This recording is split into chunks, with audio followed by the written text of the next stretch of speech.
네, 이번엔 베네수엘라 강진 소식입니다. 현지는 7일 동안 국가 애도 기간에 들어갔습니다. 건물 잔해에서 8일을 버틴 40대 경비원이 극적으로 구조되는 일도 있었습니다. 국제구조대가 사투를 벌인 끝에 골든타임 72시간을 훌쩍 넘긴 기적의 상황이 이뤄질 수 있었습니다. 뉴욕 연결해 자세한 소식 알아보겠습니다. 이승윤 특파원, 강진 발생 8일 만에 40대 남성이 극적으로 구조됐다고요?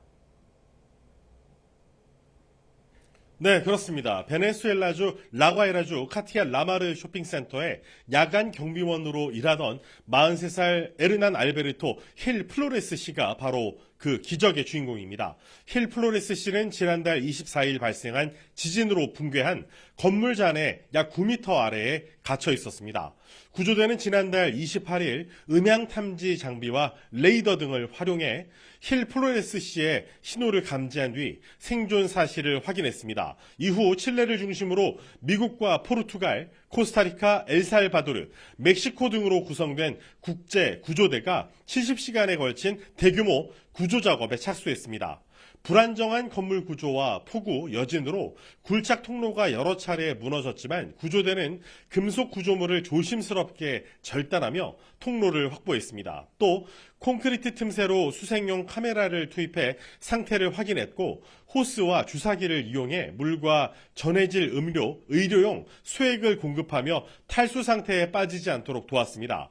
칠레 구조대원은 구조 작업 내내 힐 플로레스 씨와 대화를 이어갔고 힐 플로레스 씨는 잔해 속에서 그림을 그리며 마음의 안정을 찾을 수 있었습니다. 통상 재난 발생 뒤 생존자 구조의 골든타임은 72시간입니다. 힐 플로레스 씨는 경비 초소가 형태를 유지한 덕분에 잔해에 깔리지 않았고 내부에 공기층이 형성돼 생존할 수 있었습니다.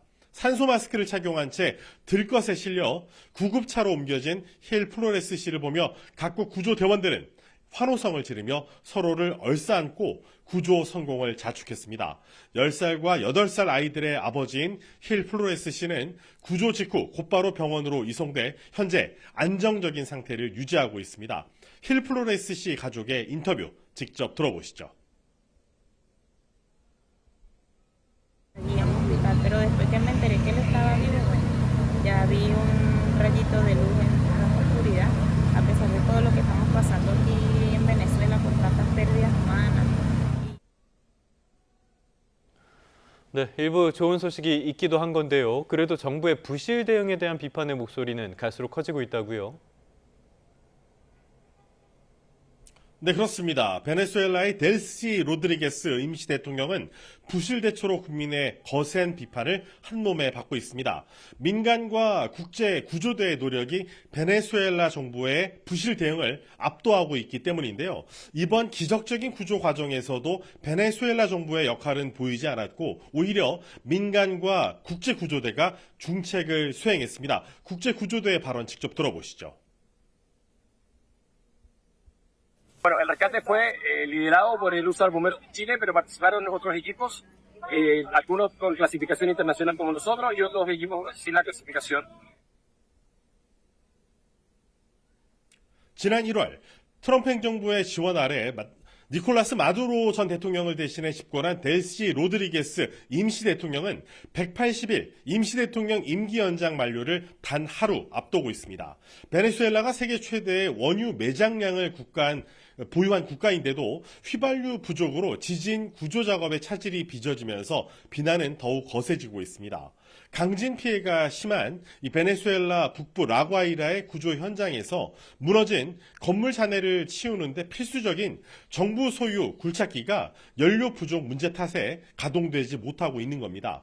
구조대원들과 주민들은 애타는 마음에 곡괭이와 삽, 맨손으로 콘크리트 잔해를 파헤치고 있고 구조 현장의 장비 부족도 심각한 수준입니다. 이 와중에 지진 피해 현장에서 귀중품을 빼돌린 베네수엘라 공무원 4명이 체포되는 일이 발생하기도 했는데 이는 국가 기능 붕괴를 상징적으로 보여주는 장면이라는 지적이 나오고 있습니다. 베네수엘라는 지난 21년간 계속된 포퓰리즘과 정권 유지를 최우선으로 하는 국가 정책으로 인해 2013년부터 2021년까지 GDP가 무려 75% 감소했고 국민 4명 중에 1명이 외국으로 탈출했습니다. 이런 비판 속에도 트럼프 행정부는 마두로를 압송한 이후에 베네수엘라 정부를 계속 지지하고 있습니다. 존 베럿 베네수엘라 주재 미국 대리 대사는 베네수엘라 정부는 미국의 요청에 전적으로 협조하고 있으며 대규모 인도적 대응을 가속화하고 있다면서 두둔했습니다. 프랜시스 도노번 미 남부사령부 사령관 역시 베네수엘라 국민에 대한 수십 년간의 투자 부족이 현 정부의 대처를 더 어렵게 만들었다고 덧붙였습니다. 지금까지 뉴욕에서 YTN 이승윤입니다.